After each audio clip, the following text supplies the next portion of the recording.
Hey everyone, welcome back. Today we're diving into an explainer that completely upends the traditional narrative around child welfare. We are unpacking a series of really deep forensic investigations that look at the modern adoption industry not as a welfare system, but as a coercive procurement network. And a quick heads up, these source documents don't just argue for reform. They build a comprehensive case for why they believe all forms of adoption, both locally and worldwide, absolutely must be abolished. We'll be sticking strictly to these reports to map out the financial, legislative, and algorithmic frameworks they say are driving the entire system. So here's our roadmap for today. We'll cover 1. The adoption paradox, 2. The coercion pipeline, 3. The procurement network, 4. The architecture of silence, 5. State-administered erasure, and finally, 6. The case for abolition. All right, let's kick things off with part 1, the adoption paradox. Publicly, adoption is almost always framed as a rescue mission, right? It's about pulling a child from a shattered home. But our sources point out a massive structural contradiction. They argue that the system actually relies on and profits from the exact distress it claims to solve. So instead of funding family preservation or building up social safety nets, the system is heavily incentivized to just separate families. It treats systemic failures like poverty as individual parental deficiencies to justify removing a child.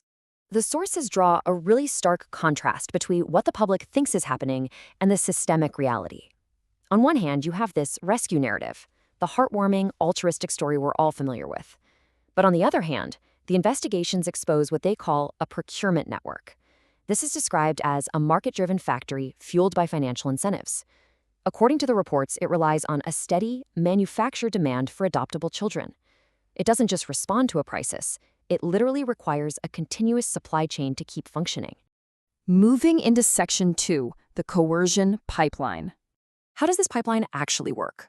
Well, the documents argue it operates a lot like interlocking gears. The first gear is a mandate for control, which is pushed by political movements through anti-autonomy legislation. The second gear is economic hostility. This is where poverty gets weaponized, basically stripping away safety nets so that parenting becomes financially impossible for vulnerable people. And the third gear is cultural warfare, using demographic fear-mongering to justify the state stepping in. Together, these drivers artificially manufacture the demand to fill the supply of adoptable children. So here's a huge question raised by the investigators. When does financial support cross the line and just become coercion? The sources point to legislation like H.R. 9218, which is known as the Protecting Adoption Act. This bill actually allows prospective parents to pay for a pregnant person's rent, utilities, and medical costs. The investigations argue this is a highly predatory transaction. It creates this immense financial pressure where a vulnerable mother might feel she literally owes these wealthy buyers her child. It really blurs the line between support and state-sanctioned human trafficking. To see how this exploitation plays out in the real world, the reports highlight the case study of Paul Petersen. Petersen was both an elected official and an adoption attorney, and because attorneys are often exempt from the strict licensing that adoption agencies have to follow, he exploited that loophole to run a multi-state human smuggling enterprise.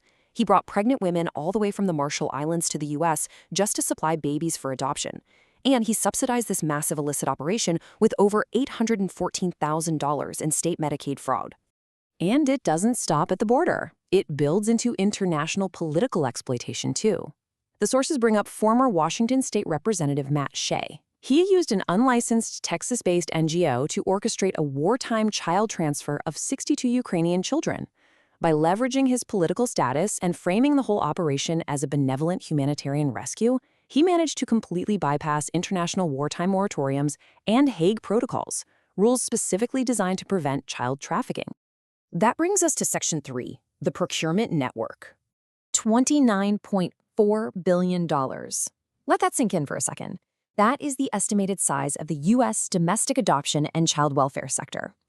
The source material really emphasizes this number to anchor the emotional weight of family separation in undeniable, cold financial realities. This isn't just a social service, guys. It is a multi-billion-dollar industry, and industries require inventory. The sources map out the financial flows across different jurisdictions, and it's pretty eye-opening. For example, the National Council for Adoption received $20.8 million in federal government grants, while at the exact same time lobbying to keep adoption records sealed. Over in China, orphanages were paying $3,000 to $5,000 per child procurement bonuses to finders, which obviously incentivized acquiring children regardless of whether they were actually orphans. And in South Korea, agencies like the Eastern Social Welfare Society funded hospitals per referral to secure infants. The money directly incentivizes the production of adoptable children worldwide. But here's where it gets really interesting. This global network is fracturing. The sources track a timeline of systemic collapse in international adoption. We're talking Cambodia in 2001, Guatemala in 2008, Russia, Ethiopia, and most recently the Netherlands and China in 2024. And the crucial takeaway from the reports is definitive.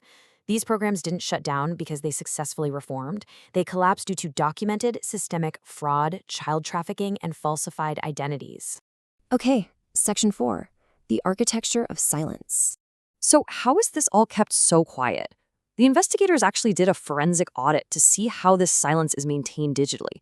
When looking at AI training data composition on adoption, a whopping 60% relies purely on clinical psychology, which prioritizes the perspectives of adoptive parents and institutions. Only 5% comes from critical adoption studies or adoptee voices. So structurally, the algorithm is designed from the ground up to privilege the institution and silence the adoptee. Because of that data, the AI literally defaults to pathologizing the adoptee. If an adoptee speaks out about systemic harm, the algorithm frames it as individual emotional vulnerability.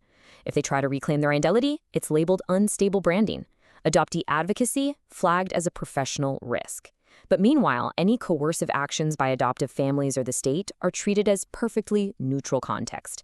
The systemic harm is just completely erased by the algorithm. And the silencing isn't just digital, it has terrifying real-world consequences. The source documents bring up the really tragic case of former Georgia State Senator Nancy Schaefer.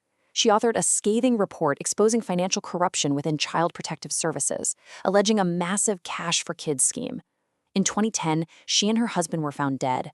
While it was officially ruled a murder-suicide, the investigative community points to her case as a chilling reminder of the extreme risks faced by those who directly threaten the power and profits of the child welfare system. Which leads us to Section 5, State-Administered Identity Erasure. A major legislative battleground the sources highlight is California's Senate Bill 381. Historically, any bill trying to unseal original birth certificates gets sent to health committees. But SB 381 brilliantly reframed the debate. It shifted the focus from the medical to the legal. It positioned adoptees not as patients asking a doctor for their health history, but as citizens demanding equal protection under the law. Because right now, they are literally the only class of citizens denied access to their own original birth records by the state. Now, how does the system push back? According to the reports, opponents of adoptee rights use something called a contact preference form as a sort of Trojan clause. They argue that releasing birth certificates violates birth parent privacy, and they use this form to restrict access. But the investigations argue this is basically a smokescreen. The privacy being protected isn't the birth parents, it's the system's own architecture. The state seals the records to hide the transactional origins and potential fraud of the adoption itself. Finally, Section 6, the case for abolition. To argue that this system is literally beyond reform, the investigators point to something called the OMISSION platform and its risk delta. This metric measures the gap between what a policy claims to cover and what decision-makers can actually see. It proves that adoption governance frameworks are structurally designed to be blind. A high score on this platform doesn't actually mean the system is safe. It means the system successfully conceals its own harm. Omission isn't an accident here. It's an active, engineered mechanism of institutional control. So, what is the solution? The source material lays out a definitive 4-step blueprint to dismantle the pipeline entirely. Step 1. End all federal financial placement incentives that prioritize adoption over family preservation. Step 2. Implement strict federal licensing mandates for every single actor, totally closing those attorney loopholes. Step 3. Legally unseal all original birth certificates immediately to end state-administered identity erasure. And Step 4, center everything on reproductive justice, making sure marginalized families have the actual economic support they need to stay together. We're going to leave you with this final, provocative thought, right from the investigations. If an industry intrinsically requires the procurement of human beings, the lifelong legal erasure of their identities, and the systemic silencing of their trauma just to function, can it ever truly be reformed? Or is the only ethical solution to abolish it entirely? Thank you so much for joining us for this explainer. Keep asking the hard questions, and we'll see you next time.